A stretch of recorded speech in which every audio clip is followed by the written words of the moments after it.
I'm here with Makhtar Diop on the sidelines of the World Bank annual meeting here in Lima, Peru. Mr. Diop is the Vice President for Africa at the World Bank. Thank you so much for joining me. Thank you very much, Adrienne. It's a pleasure to be here. So I wanted to start by asking you, what were your priorities for the African region and for your division of the World Bank coming into this annual meeting? The priority was to have a conversation with policymakers about the headwinds that African economies are facing right now.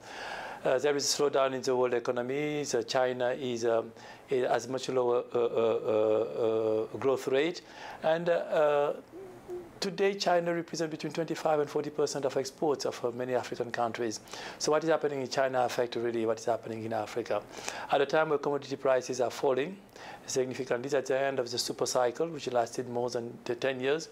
And these two factors are affecting a little bit the growth in Africa. So the discussion was about what can we do to really mitigate those risks and be able to address those vulnerabilities that are appearing, particularly the mismatch in currency with the debt which has been accumulated during the time of higher growth. So those type of questions, that's what we've been discussing.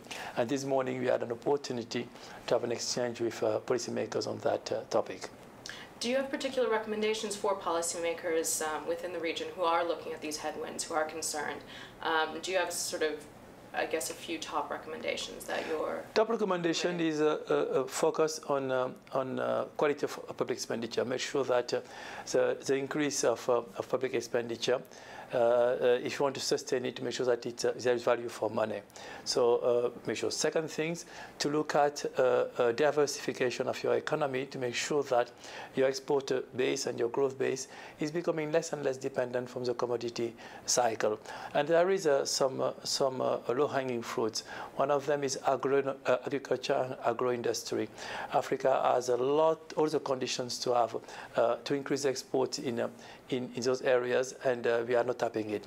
Third, to be able to create the condition for transformation of African economy, a structural transformation, which will more manufacturing, more value addition in the continent.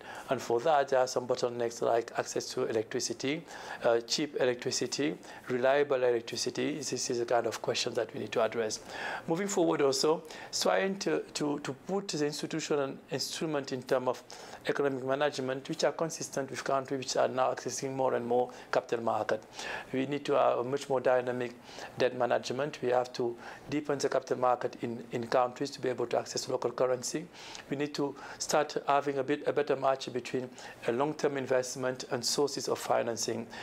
As we go in Africa, we've been a maturity mismatch between investment in infrastructure and the borrowing, which has been on a much shorter maturity. So this type of question is what we are talking now, and that's what advice I will give, if I can give any advice.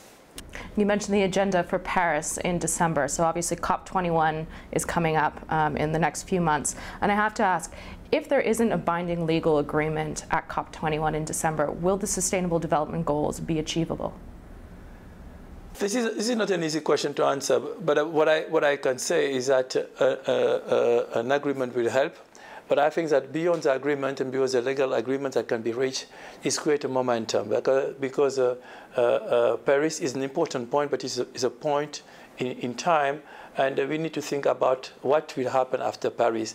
And we should certainly not stop in Paris the discussion about the financing of climate change. So it will be an important point to have a legal agreement, but it will be more important to continue the discussion, the conversation, and develop the instrument will be allowing to mobilize resources so that we can finance really